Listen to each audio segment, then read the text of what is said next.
Bismillahirrahmanirrahim. Assalamualaikum warahmatullahi wabarakatuh. Waalaikumsalam warahmatullahi wabarakatuh. Alhamdulillah, alhamdulillah rabbil alamin. Hamdan katsiran kama lana. Asyhadu an la ilaha illallah wahdahu la syarika lah. Lahul mulku wa lahul hamdu. Yuhyi wa yumiitu wa huwa ala kulli syai'in qadir. Wa asyhadu anna Muhammadan abduhu wa rasuluhu sallallahu alaihi wasallam. Allahumma wassalli wa sallim wa barik ala hadzal nabiyil karim wa ala alihi wa ashabihi ajma'in. Amma ba'd. Usikum wa iyaya bittaqwa wa tattaqun.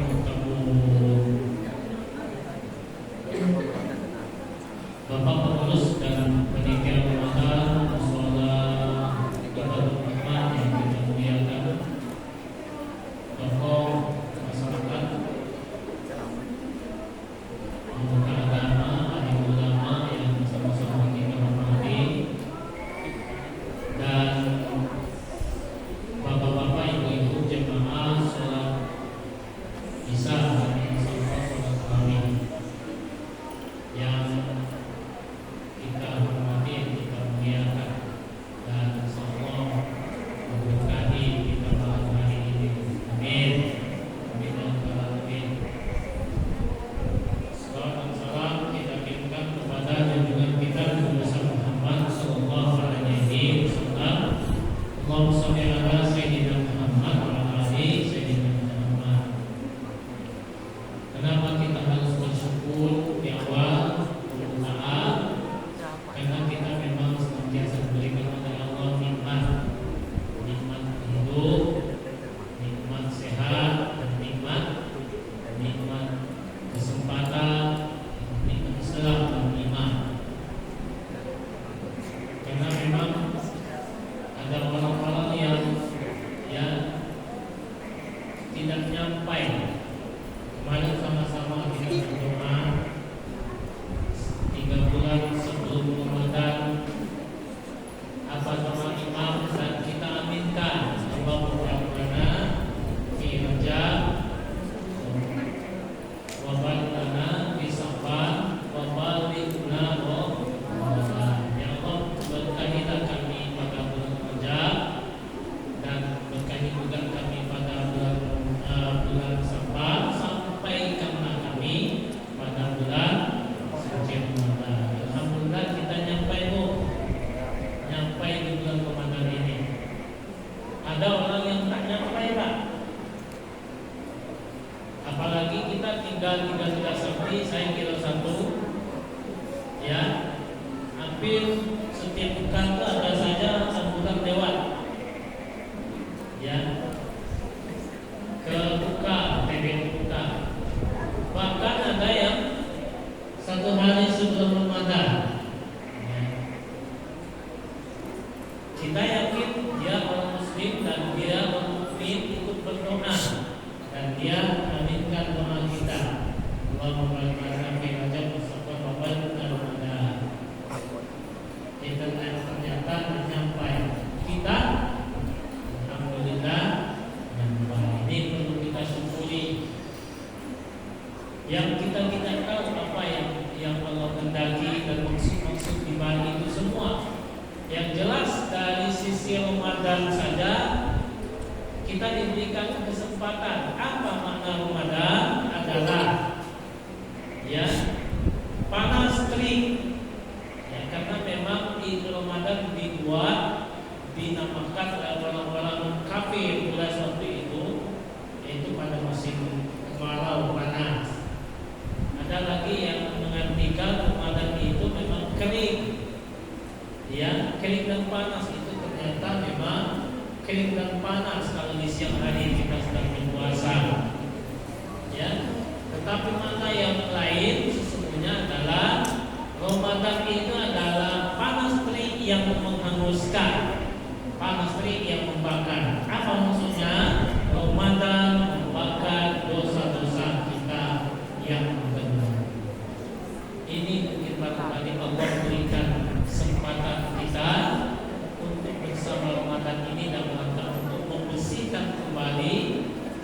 tahu ada dosa-dosa yang terkadang kita tidak sadar itu dosa. Ya, mungkin tidak dilihat orang, tetapi Allah Al-Basir, Allah Al-Alim, Allah Maha melihat dan Allah Maha mengetahui. Ya, dan mudah-mudahan aib kita tetap ditutup oleh Allah Subhanahu wa taala. Amin.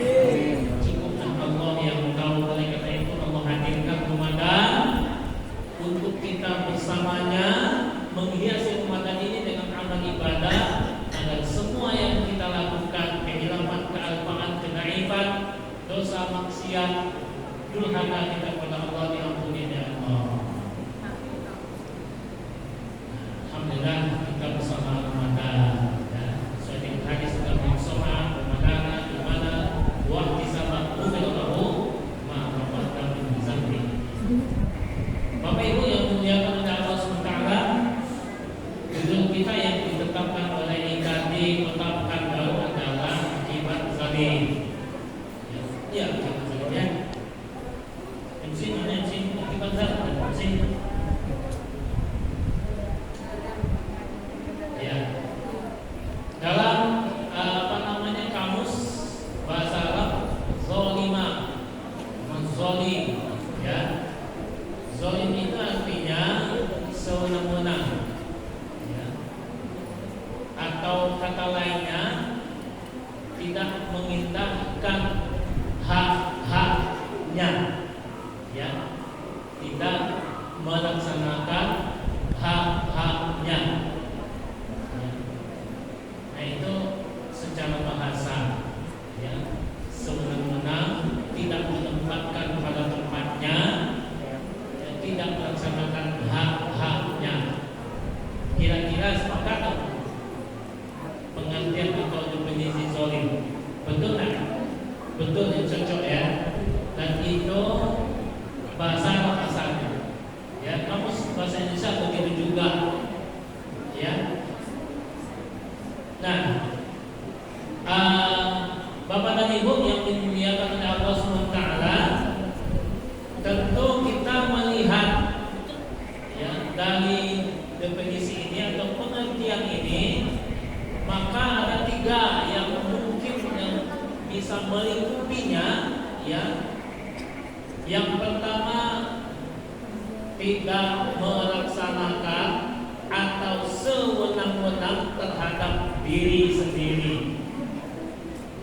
Nah, itu. Sewenang-wenang atau tidak melaksanakan hak-hak diri sendiri. Nah, inilah yang banyak dilakukan oleh umat manusia ini.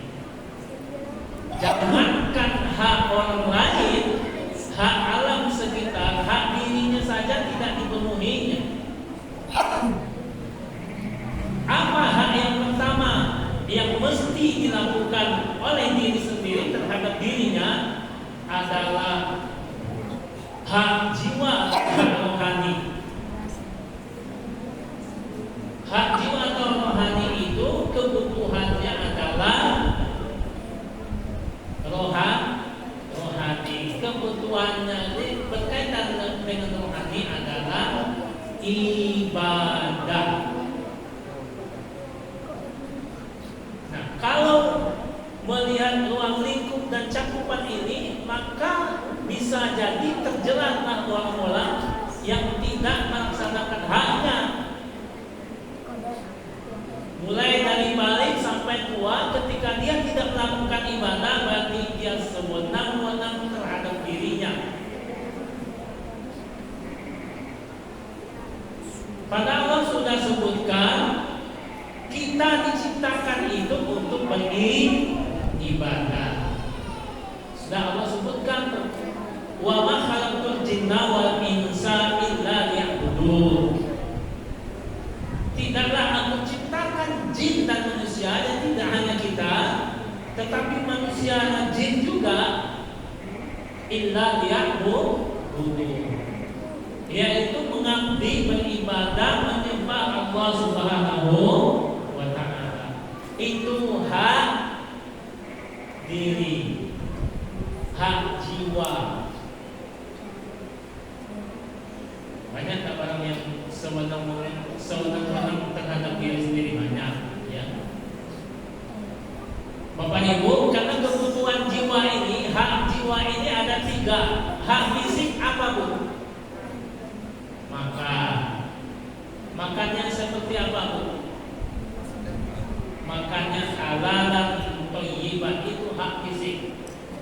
Maka Allah perintahkan kita kepada dari Al-Quran, kulu washrabu bil rizqillah halalan thayyiban. Minumlah dan makanlah ya rezeki yang dari Allah Subhanahu wa taala yang halal dan yang baik. Semua yang di laut itu kaidah fikihnya halal, kecuali apa nak? Semua yang di laut semuanya halal kaidah fikihnya, kecuali kapal selam, kapal laut. Itu pun karena dia keras. Hari ini ada juga orang yang makan kapal. Ya, ya, ya, makan minyak dan juga banyak. Makan minyak, ya. Nah, Bapak dan Ibu yang dimuliakan oleh Allah Subhanahu wa taala, hak fisik itu makan yang halal dan baik. Jadi hak diri, hak fisik, hak jasadnya kita sudah Allah penuhi, sudah Allah sediakan.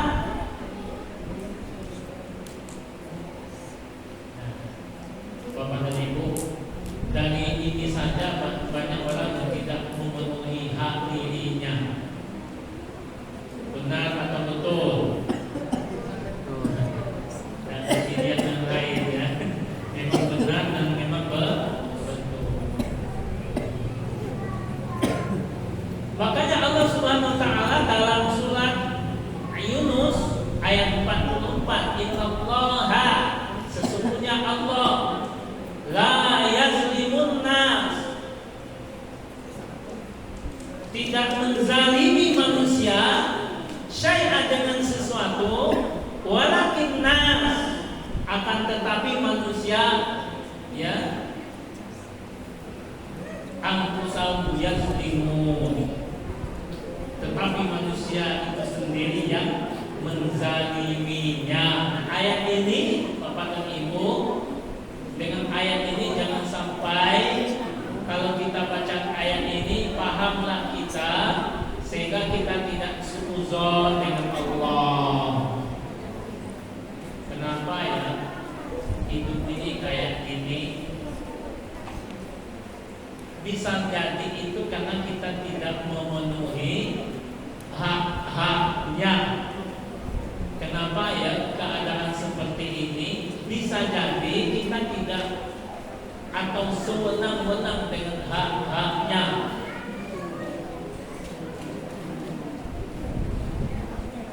Kemudian Bapak dan Ibu dan adik-adik mencatat zalim terhadap orang lain. Apa contoh zalim terhadap orang lain? Mencuri. Apa teman-teman mencuri? Teman-teman mencuri apa? Maling. Apa lagi? Mencopet. Apa lagi? Begal. Apa lagi? Maling yang paling besar apa namanya? Ya. Saya sering melihat komplek-komplek itu tulisannya di belakang itu mancing bedasi. Nah, mancing bedasi, apa maksud mancing bedasi? Berarti rupanya orang-orang bedasi maling. Ya, orang-orang bedasi itu maling. Kata para ustaz-ustaz kita yang sering berkunjung dan pernah berkunjung ke Emirat Arab, ya, Kuwait, ya, ternyata situ penghasilan remajanya itu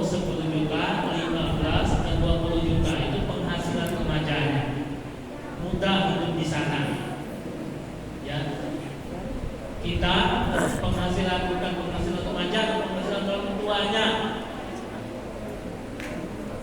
Ya, kenapa seperti itu? Karena mancing pedasi tadi itu. Banyak tokoh politik mengatakan kalau tidak ada mancing pedasi itu, sesungguhnya negeri kita ini negeri yang sejahtera, negeri baldatun thayyibatun walaupun ghafur, ya, tanahnya subur, apa saja yang dikelola tumbuh berbuah, cuma pelaku-pelakunya saja yang mengkhianati itu. Nah, ada penyebab-penyebab di antara terjadinya kesewenang-wenangan terhadap orang lain dan ibu. Kalau dibaca, ya, kalau kita lihat di antara penyebabnya itu pencurian, perampokan, begal, karena memang masyarakatnya enggan menunaikan zakat, enggan membayarkan infak sedekah. Karena sedekah, infak adalah hak orang lain di sana, apalagi zakat. Zakat harta orang lain yang berada pada harta kita, karena zakat itu mensucikan harta, mensucikan jiwa zakat kita. Nah, ini evaluasi bagi kita semua. Ketika terjadi pencopetan, pencurian, perampokan daerah kita, maka segeralah kita evaluasi masyarakatnya sudah berbudaya tidak membayar zakat, sudah sering dan terbiasa tidak berinfak, bersedekah. Itu saja indikatornya. Ini para mahasiswa ini bisa dijadikan sebagai penelitian atau riset. Ada korelasi antara kejahatan di masyarakat dengan orang membayar zakat? Itu sudah satu pastian, ya, bisa diriset. Dan yang